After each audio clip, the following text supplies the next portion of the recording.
வைக்கப்பட்டு பாகிஸ்தானோட அணு ஆயுதங்களும் பதுக்க வைக்கப்பட்டிருக்கிறது.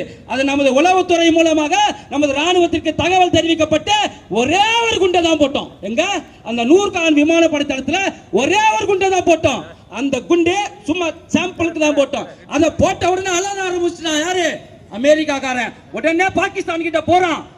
பாகிஸ்தான் பிரதமர் கிட்ட பேசலாம். உடனே போர் நிறுத்தத்துக்கு சொல்லு, அவன் காலில் விழு, நரேந்திர மோடி காலில் விழு, அப்பதான் போர் நிறுத்துவாங்கன்னு சொல்றான். கெஞ்சிரான் யாரு?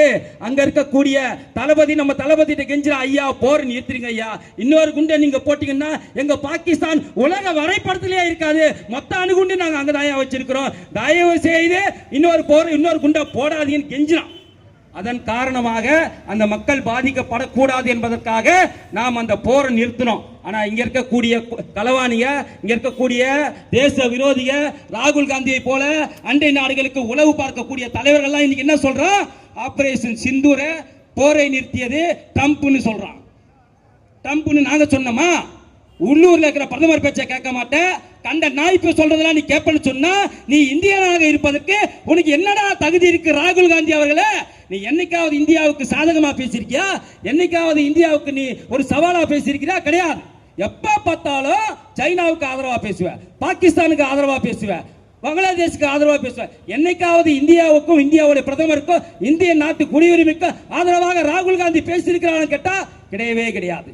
ஆனா ராகுல் காந்தியை கொன்ற, அதாவது ராஜீவ் காந்தியை கொன்ற 1.25 லட்சம் ஈழத்தமிழர்களை கொன்ற இந்த காங்கிரசும் திமுகவும் இங்க கூட்டணி சேர்ந்து கொண்டு இந்தியாவை வளர விடாமல் செய்வதற்கு பாராளுமன்றத்தை முடக்குகிறார்கள் என்று சொன்னால் உண்மையிலேயே தேச விரோதிகள் அதிகமாக இருக்கக்கூடிய ஒரு மாநிலமாக நமது மாநிலம் மாறிவிட்டது.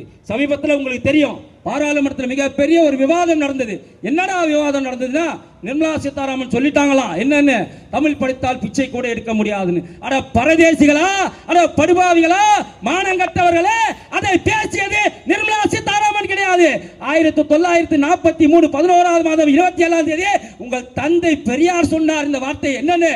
தமிழ் படித்தால் பிச்சை கூட எடுக்க முடியாது, தமிழ் படிக்காதான் சொன்னவர் பெரியார்.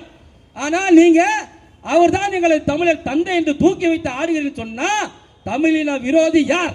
ஆனால் நரேந்திர மோடி அவர்கள் 100க்கும் மேற்பட்ட முறை பாராளுமன்றத்திலும் சரி, ஐநா சபையிலும் சரி, எந்த உலக நாடுகளுக்கு சென்றாலும் சரி, தமிழையும் திருக்குறளையும் தூக்கி வைத்து கொண்டாடுகிறார் எனது பாரத பிரதமர் நரேந்திர மோடி அவர்கள். அது மட்டுமா, ஐநா சபையில சொல்றார் என்னன்னு, உலகிலேயே மிக பழமையான ஒரு மொழி இருக்குது, மிகவும் மூத்த மொழி ஒன்று இருக்கு, அது என் தாய் திருநாடு இந்தியாவில் தமிழகம் என்னும் பகுதியில் இருக்கிறது, அதுதான் என் தமிழ் மொழி என்று சொல்கிறார் என்று சொன்னால், இது மாதிரி எந்த பிரதமர் பேசியிருக்காரா? 1947 இருந்து இன்னி வரைக்கும் எந்த பிரதமர் பேசியிருக்கிறா? நேரு பேசியிருக்கிறாரா?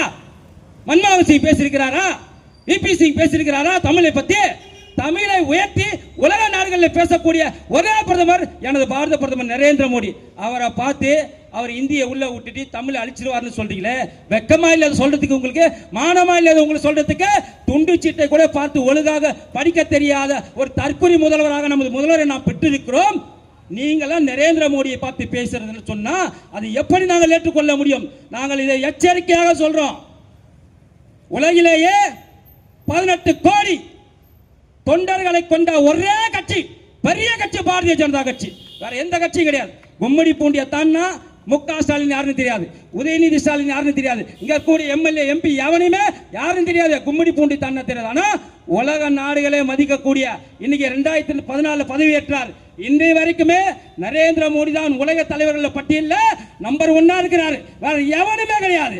உலக வல்லரசு நாடான ரஷ்ய அதிபரும் கிடையாது, உலக வல்லரசு நாடான அமெரிக்க அதிபரும் கிடையாது. நம்ம நரேந்திர மோடி அவர்கள் தான் உலக தலைவர்கள் பட்டியலில் நம்பர் 1 இடத்துல இருக்காரு. இன்னொரு சிறப்பு எங்கள் நரேந்திர மோடிக்கு உண்டு, என்ன தெரியுமா?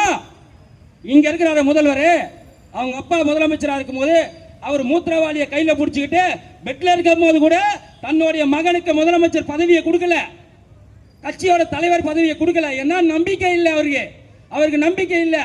3 முறை எம்எல்ஏ ஆனதுக்கு அப்புறம் ஏதோ போனா போகுது என்று அவர் தந்தை இறந்த பிறகு முதலமைச்சர் ஆனார் முக ஸ்டாலின் அவர்களால். நரேந்திர மோடி அவர்கள் முதல் முறையாக எம்எல்ஏ ஆகிறார், முதல் முறையாக எம்எல்ஏ ஆன உடனே முதலமைச்சர் ஆகிறார், முதல் முறையாக எம்பி ஆகிறார், முதல் முறையாக எம்பி ஆன உடனே பிரதமர் ஆகிறார். இப்படிப்பட்ட சாதனைக்கு சொந்தக்காரர் என் நரேந்திர மோடி அவர்கள். என் நரேந்திர மோடியை பார்த்து கருப்பு பலன் விடுவேன், கோ பேக் மோடின்னு சொல்லுவேன் நீ சொன்னா தமிழகத்தில் மட்டுமில்ல, இந்தியாவில் எங்கேயுமே திமுக என்ற ஒரு தீய சக்தி கட்சி நடமாட முடியாது என்பதை நாங்கள் தெளிவாக சொல்லிக் கொள்கிறோம். பர்சனல் வேற, கொள்கை வேற, ஆனால் தனி மனித தாக்குதல் என்பது வேறு. தொடர்ந்து நரேந்திர மோடி அவர்களை தனி மனித தாக்குதலாக தொடுத்துக் கொண்டிருக்கிறார்கள் இங்க இருக்கக்கூடிய முதலமைச்சர் மு க ஸ்டாலின் அவர்கள். அதை எந்த நேரமும் பாஜக தொண்டன் பொறுத்துக் கொள்ள மாட்டான் என்பதை இந்த கூட்டத்தின் வாயிலாக நாங்கள் தெளிவாக சொல்லிக் கொள்கிறோம். அதற்கான தக்க பதிலடி 2026க்கு பிறகு இருக்கு. ஏன்னா உங்களுடைய 30 அமைச்சர்கள் மேலுமே ஊழல் வழக்கு இருக்கு. 32 அமைச்சர்ல கிட்டத்தட்ட பாதி அமைச்சர் ஜாமீன்ல இருக்கிறான். 2024 என்டிஏ கூட்டணி ஆட்சிக்கு அமைந்தவுடன் உங்களுக்கு சட்டசபையில் இடம் இருக்காது. தீகார் சிறையில தான் ஒட்டுமொத்த அமைச்சர்கள் முதலமைச்சர் ஸ்டாலின் உட்பட இருப்பீங்கன்னா அந்த அளவுக்கு ஊழல் செய்திருக்கிறீங்க.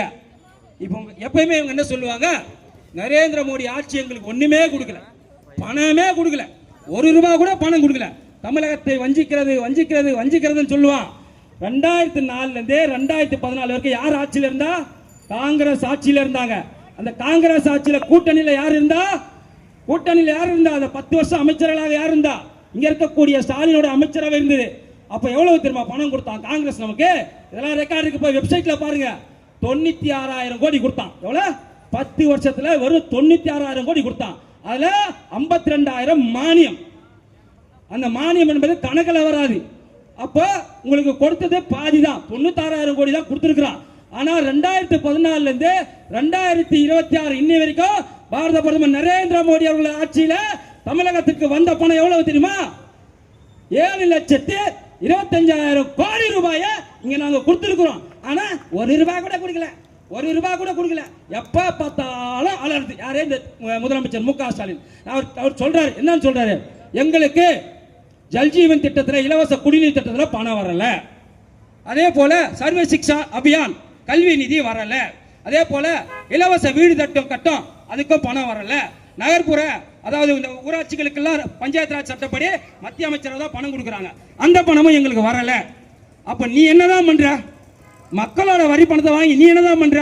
தண்ணிக்கு நாங்க தான் காசு கொடுக்குறோம், வீடு கட்டுறதுக்கு நாங்க தான் காசு கொடுக்குறோம், ஊரக உள்ளாட்சி அமைப்புகளுக்கு நாங்க தான் காசு கொடுக்குறோம்னா நீ எதுக்கு இங்க முதலமைச்சரா இருக்கிற? அப்ப மக்கள் வரி பணத்தை வாங்கி நீ என்ன பண்ற? டாஸ்மாக் மூலமாக வரக்கூடிய 45,000 கோடி எங்க போகுது? பத்திரப்பதிவு மூலமாக வரக்கூடிய 95,000 கோடி எங்க போகுது? கனிம வளம் மூலமாக வரக்கூடிய 80,000 கோடி எங்க போகுது? இந்த பணம் எங்க போகுது? முதலமைச்சர் அவர்களே, நரேந்திர மோடி அவர்கள் பணம் கொடுக்கவில்லை என்றால் இங்கு ஒரு ஆணியை நீங்க பிடிக்க முடியாது உங்களுக்கு என்று நன்றாக தெரியும். இருந்தாலும் பொய் பித்தலாட்டத்தின் மொத்த உருவமாக புழுகு மூட்டையாக இன்றைய முதலமைச்சர் மு க ஸ்டாலின் அவர்கள் நமது பாரத பிரதமரையும் நமது அமைச்சரவையும் இழிவாக பேசிக் கொண்டிருக்கிறார். இதை நம்பாதீங்க, எல்லா வெப்சைட்ல இருக்கு. நான் சொன்னது எல்லா வெப்சைட்ல இருக்கு. நான் சொன்னதுல ஏதாவது ஒரு பொய் இருந்தா தாராளமாக என் மீது அவதூறா பேசுறாரு வழக்கு போடுங்க. ஆனா இது எல்லாமே வெப்சைட்ல இருக்கு. இது எல்லாமே மத்திய அரசு எவ்வளவு பணம் கொடுத்திருக்கு, அந்த மத்திய அரசு கொடுத்த பணத்தை இவங்க எவ்வளவு செலவு பண்ணிருக்காங்க, எவ்வளவு செலவு பண்ணல, இது எல்லாமே இருக்கு. இந்த 5,000 ரூபாய் கூட உங்களுக்கு எப்படி கொடுத்தாங்க தெரியுமா? அது யாருடைய பணம் தெரியுமா? ஆதி திராவிட பழங்குடியின பட்டியலின மக்களுக்கு மத்திய அரசு கொடுத்த 10,000 கோடியில இருந்து 7,000 கோடி அவங்களுக்கு போக வேண்டிய நிதி எடுத்து உங்களுக்கு கொடுத்திருக்காங்க. அப்பாவி மக்கள் ஆதி திராவிட மக்களுக்கு போக வேண்டிய நிதி எடுத்து உங்களுக்கு கொடுத்திருக்காங்க. இதை உங்க அப்பா வீட்டு காசு எடுத்து கொடுத்திருந்தா கூட நாங்க சந்தோஷப்பட்டிருப்போம். நீயே முதலமைச்சராக இருந்து கூட நாங்க சொல்லிட்டு போயிருப்போம். ஆனா பாவப்பட்ட அந்த ஆதி திராவிட மக்களுடைய பணத்தை எடுத்து உங்களுக்கு கொடுத்திருக்கிறான்னு சொன்னா எப்படிப்பட்ட ஒரு கல்லெஞ்சு படுத்த முதலமைச்சராக இந்த முதலமைச்சர் மு க ஸ்டாலின் இருக்கிறார் என்பதை நீங்க எல்லாமே சிந்திச்சு கொள்ளணும். சொல்றாங்க இல்லையா, மதச்சார்பின்மை மதச்சார்பின்மை மதச்சார்பின்மை. என்ன மதச்சார்பின்மை? 52 பேரை படுகொலை செய்தான் ஒரு தீவிரவாதி. கோயம்புத்தூர்ல 52 பேரை படுகொலை செய்தான் ஒரு தீவிரவாதி. அந்த தீவிரவாதி என்னமோ சுதந்திர போராட்ட தியாகி போலவோ, அவர் என்னமோ ராணுவ வீரர் போலவோ அவருடைய உடல் ஊர்வலத்திற்கு அனுமதி கொடுத்து ஊர்வலம் நடத்துகிறார்கள் சொன்னா இந்த அரசு என்ன அரசு? இது தீவிரவாத அரசா இல்ல மக்கள் நல அரசா என்பதை மக்கள் நீங்கள் முடிவு செய்ய. 52 பேரை கொண்டிருக்காயா? 52 பேர் உயிர் கிடையாதா உனக்கு? 52 பேர் அப்பாவி பாட்சா என்ற ஒரு தீவிரவாதி கொலை பண்ணியிருக்கிறார். அவருக்கு சவ ஊர்வலத்துக்கு மரியாதை கொடுக்குறீங்க, அனுமதி கொடுக்குறீங்க. ஆனா நாங்க ஒரு தெருமுனை கூட்டம் போடணும், ஒரு ஆர்ப்பாட்டம் பண்ணணும், ஒரு போராட்டம் பண்ணணும்னாக்கா 1008 கேள்வி எங்க கிட்ட கேட்கறீங்க, அனுமதி கொடுக்க மறுக்கிறீங்க. டிசி ஆபீஸ் போ, ஏசி ஆபீஸ் போ, கமிஷனர் ஆபீஸ் போன்னு எங்களை அலைகழிக்கக்கூடிய ஒரு அரசாங்கமாக இந்த அரசாங்கம் இருக்கு.